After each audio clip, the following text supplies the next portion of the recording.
You've been dumped and you feel so alone. Aside from the obvious fact that you're single from a relationship standpoint, you went overnight from having someone that you can be close and intimate with to having no one at all. And as an extra blow to your central nervous system, you weren't even expecting it.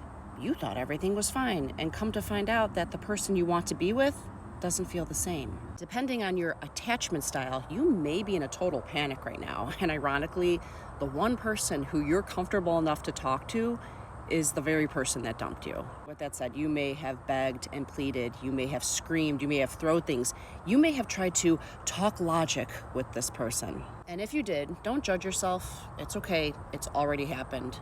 Let's move forward. You and your ex may get back together in the future. Right now is not the time to get back together. Attraction has dropped, and obviously something about the relationship wasn't working, or else it wouldn't have ended. Down the line, if you two get back together and you want it to succeed, both of you are going to have to go through some self-realizations and heal things within yourselves. It is not your job to figure out your dumper's journey.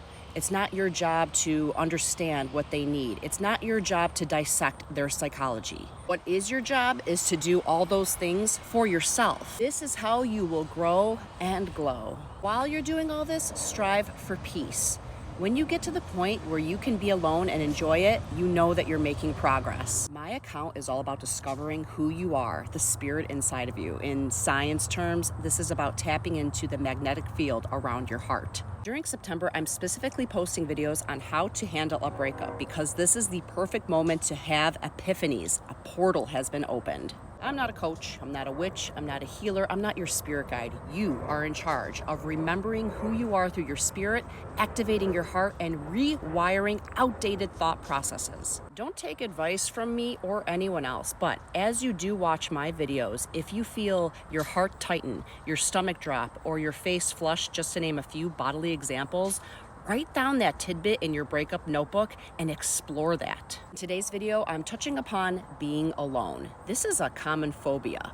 Why is it so scary for most people? Humans are so complex due to all of the influences we have upon us as we navigate from childhood to adulthood. Some fear it due to past experiences of abandonment or rejection. Others may dread solitude because they associate it with boredom or a lack of purpose. For some, the fear of being alone may be rooted in a deeper fear of confronting their own thoughts and emotions. Societal pressure can also contribute to this fear because some people think that being in a relationship or being married is some sort of validation of success. You are a unique individual, and if you fear being alone or if it makes you uncomfortable, figure out why that is. In solitude, we are forced to face our inner selves, which may be unsettling for those who are not accustomed to introspection. You can probably name a handful of people who jump from relationship to relationship.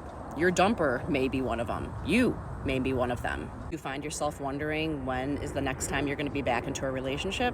Whether or not you can personally relate to that, now is the time to be alone. And slow the fuck down. It's so common to want to rush through this process because the feeling sucks so bad.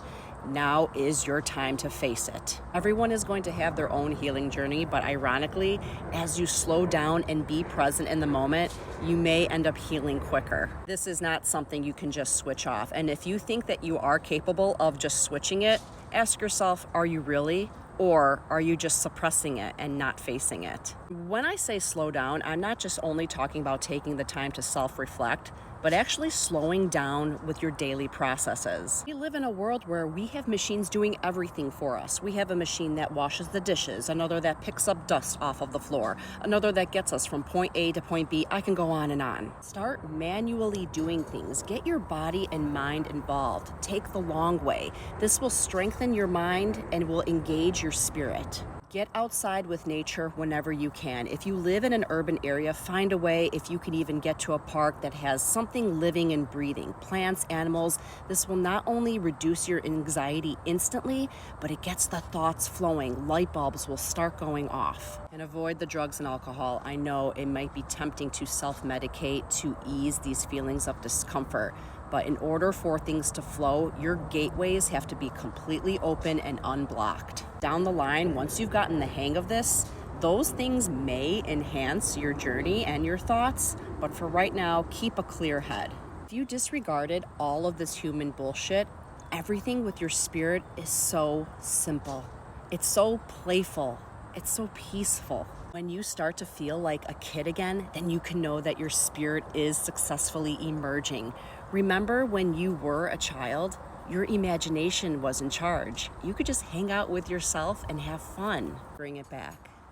It's time.